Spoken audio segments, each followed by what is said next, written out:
Hello? In this lesson, you'll learn how to use adverbs and adverbial phrases. Let's get started. First of all, what exactly is an adverb?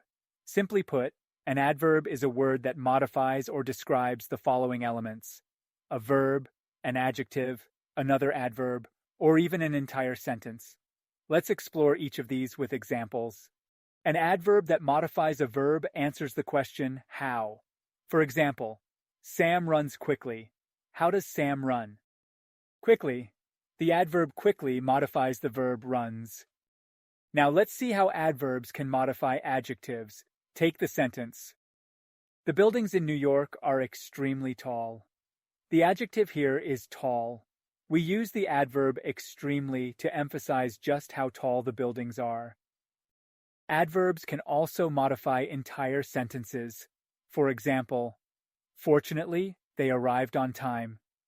If I remove the adverb fortunately, the meaning of the sentence changes entirely. You can see how adverbs change the feeling or tone of a sentence. Finally, we can use adverbs to modify other adverbs. For instance, the meeting ended too abruptly.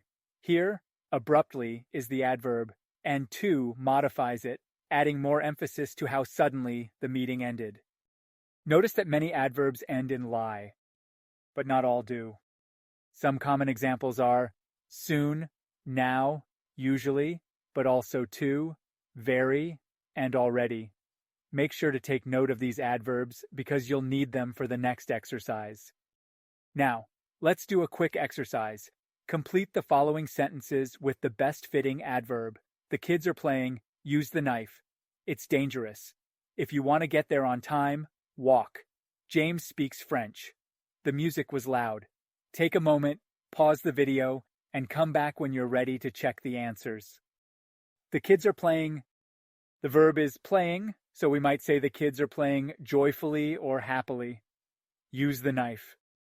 We want to give a warning here, so carefully would be a good choice. If you want to get there on time, walk. Here you could say walk fast or walk quickly. James speaks French. We describe how well James speaks, so we say very well. The music was loud. To emphasize the volume, we can say too loud or very loud. Now, note the difference between good and well.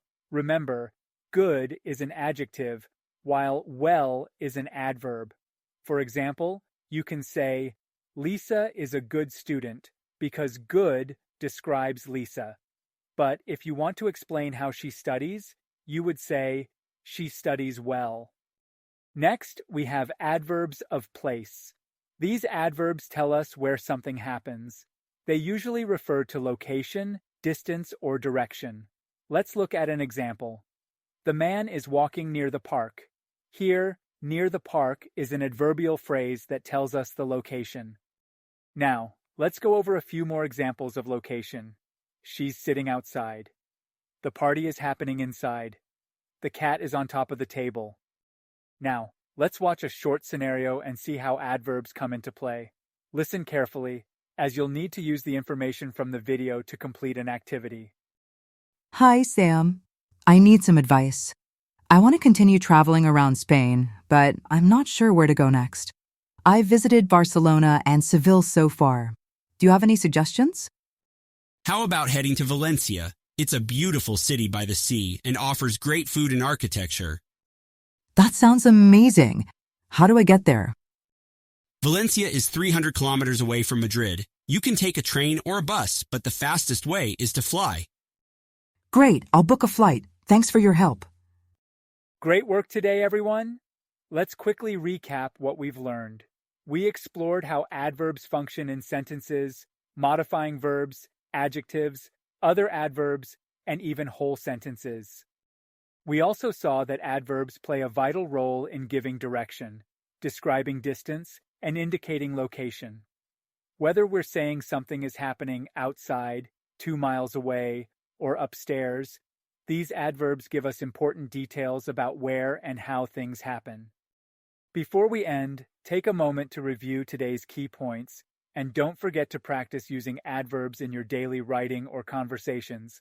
I'll see you in the next session.